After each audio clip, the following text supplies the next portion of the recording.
Hello friends, my self Ravi Vyas. आज मैं आप सभी का मेरे यूट्यूब चैनल जनरल IQ पे स्वागत करता हूं।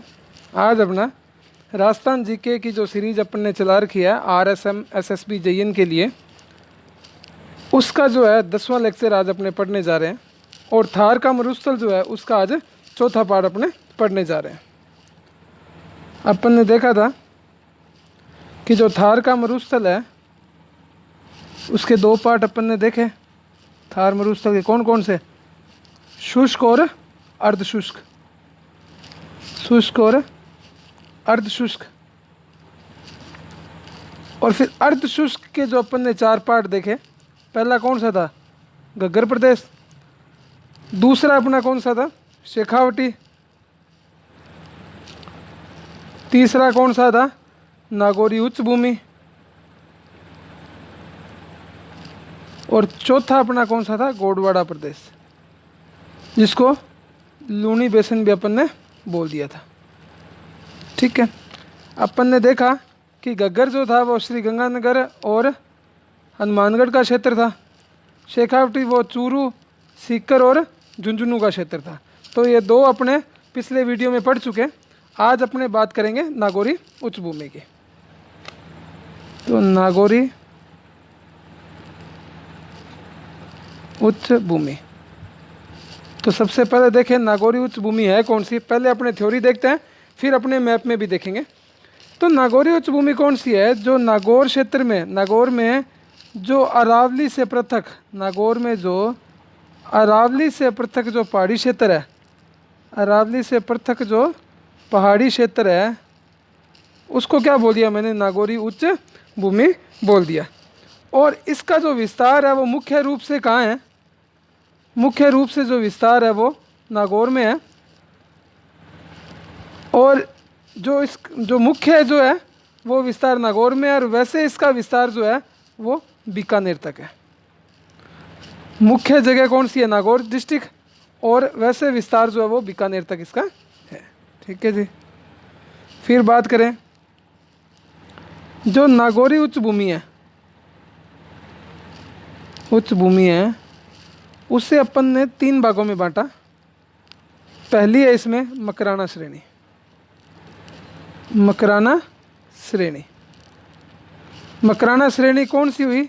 जहाँ संगमरमर का जमाव क्षेत्र है, संगमरमर जमाव क्षेत्र है, वो क्या कहलाई? मकराना श्रेणी।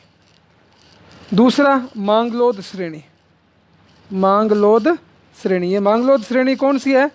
जहाँ जिप्सम का जमाव क्षेत्र है, जहाँ क्या है? जिप्सम जमाव क्षेत्र है। और तीसरी जो है वो है जायल श्रेणी। तो जायल श्रेणी कौन सी है? जहाँ फ्लोराइड का क्षेत्र है। तो अपन ने देखा नागौरी उच्च भूमि जो अर्धशुष्क प्रदेश का, थार का मरुस्थल का जो अर्धशुष्क प्रदेश है, उसका जो है तीसरा पार्ट है नागौरी उच्च भूमि। ये क्या है? अरावली से पृथक भूमि है। इसके 3 पार्ट है। अरावली से पृथक जो पहाड़ी क्षेत्र है उसको नागौरी उच्च भूमि बोला। मुख्य विस्तार इसका कहाँ है? नागौर में, और वैसे अजमेर तक इसका विस्तार, बीकानेर तक इसका विस्तार है। नागौरी उच्च भूमि को 3 पार्ट में बांटा। मकराना क्षेत्र जहाँ संगमरमर पाया जाता है, मांगलोद जहाँ जिप्सम का क्षेत्र है, और जायल जहाँ फ्लोराइड क्षेत्र पाया जाता है। ठीक है जी, आगे देखें अपने। तो ये वाला क्षेत्र जो है ये अपना क्या है? नागौरी उच्च भूमि है। और वैसे अपने मैप में देखें और तो आप देखना चाहें तो ये जो एरिया है ये क्या है? नागौरी उच्च भूमि में आता है। नागौरी उच्च भूमि, ठीक है जी।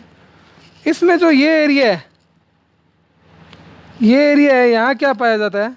ये कौन सी श्रेणी कहलाती है? मकराना श्रेणी। मकराना श्रेणी, जहाँ क्या पाया जाता है? संगमरमर पाया जाता है। तो ये वाली जो श्रेणी है ये क्या होगी मेरी? मकराना श्रेणी। फिर ये जो बीकानेर से जो एरिया लगता है, ये जो एरिया बीकानेर से लगता है, इसको बोल देता है अपने जो है मांगलोद श्रेणी। बीकानेर से जो एरिया लगता है वो मांगलोद श्रेणी। और तीसरा जो बचा जो यहाँ अजमेर से लगता है, ये वाला एरिया जो है जो अजमेर से लगता है, ये वाला जो अजमेर से लग रहा है उसको मैंने बोल दिया जो है जायल श्रेणी। ये जायल श्रेणी, ये वाला हिस्सा मकराना श्रेणी, और जो ये बीकानेर से लग रहा है वो क्या हो गया अपना मांगलोद श्रेणी। तो मांगलोद में क्या मिल रहा था ज़्यादा, जिप्सम, और जायल में फ्लोराइड, और मकराना श्रेणी में जो है वो क्या मिलता है, संगम मरमर, मरमर पाया जाता है। ठीक है जी। तो अब आगे अपने देखें,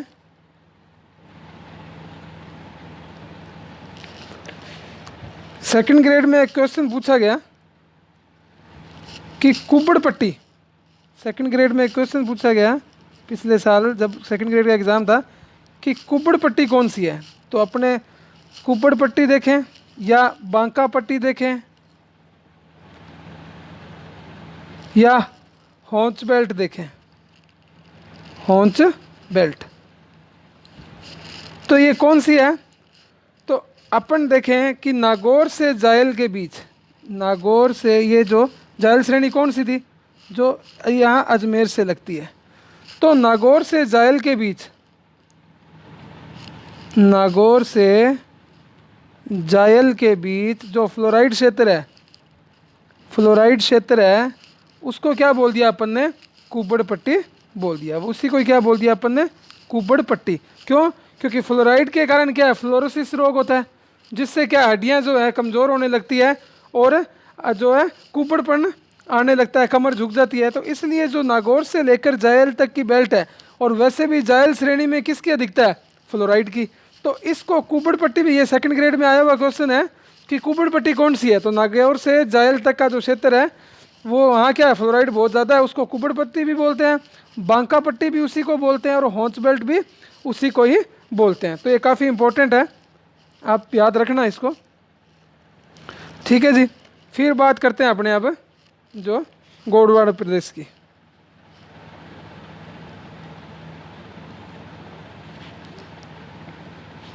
अब अपने बात करते हैं गोंडवाना प्रदेश।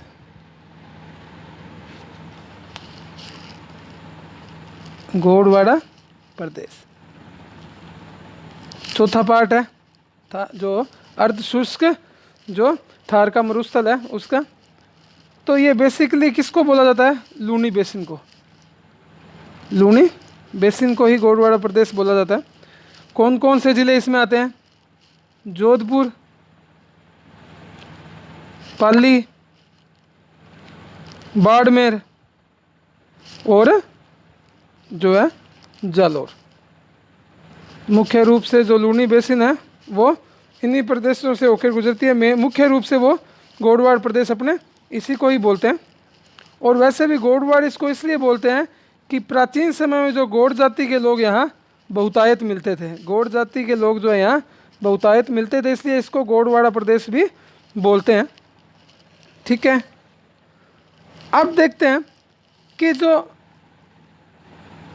मुख्य रूप से जो ये है, ये जो लूनी बेसिन है, ये एरिया कौन सा है, मुख्य रूप से ये गोंडवाना प्रदेश कौन सा है, मुख्य रूप से ये 56 की पहाड़ियों वाला क्षेत्र है, 56 की पहाड़ियों वाला क्षेत्र है, जिसको अपने क्या बोल देते हैं, गोंडवाना प्रदेश बोल देते हैं। ठीक है। अब 56 की पहाड़ियाँ कोई पूछे तो क्या है, 56 की पहाड़ियाँ क्या है,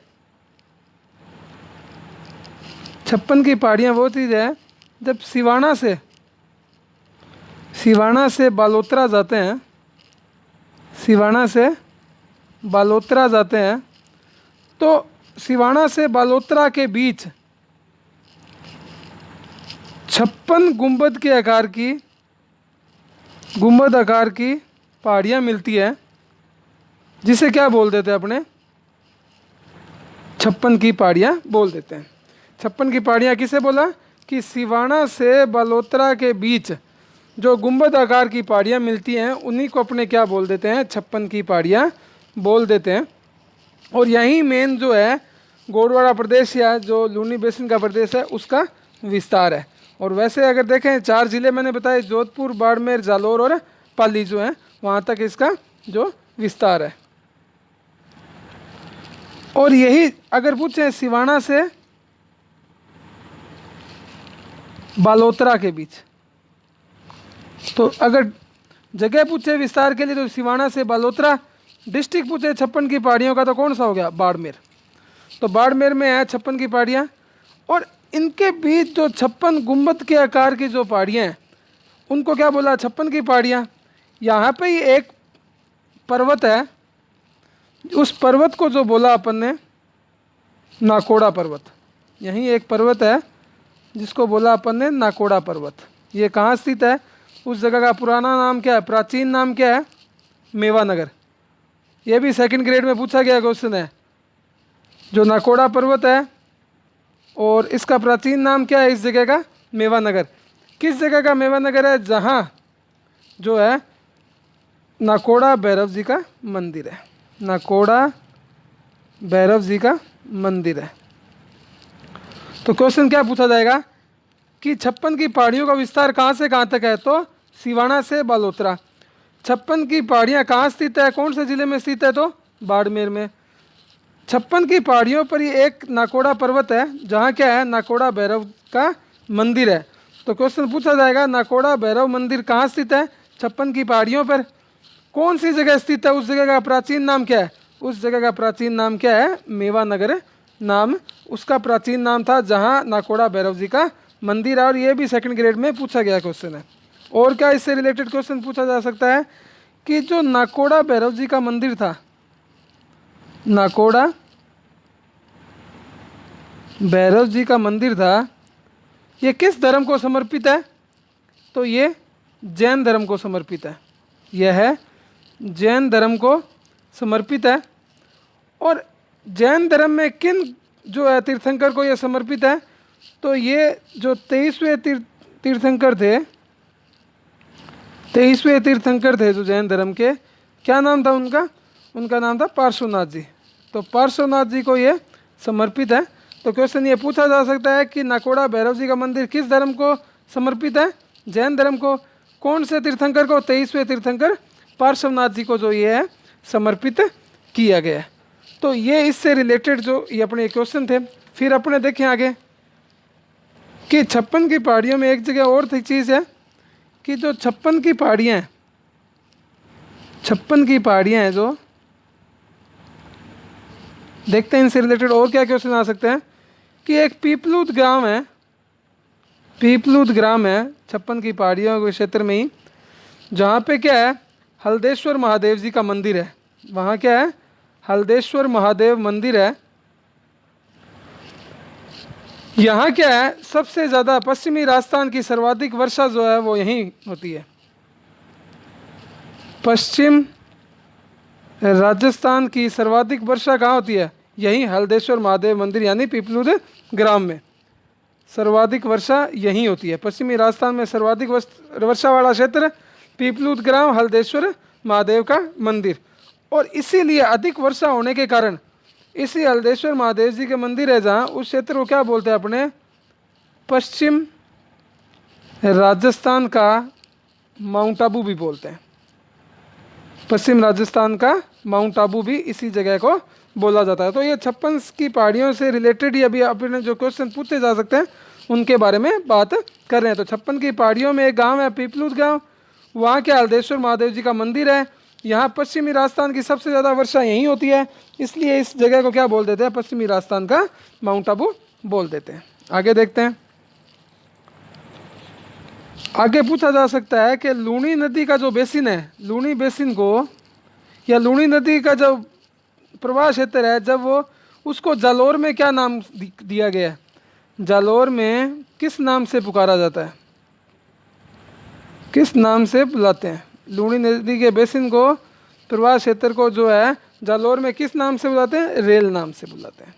किस नाम से, रेल या रेला भी बोल सकते हैं। तो लूनी नदी जब जालोर में एंटर करती है, वहाँ प्रवाहित होती है, तो वहाँ स्थानीय भाषा में उसको रेल या रेला बोल देते हैं। ठीक है जी।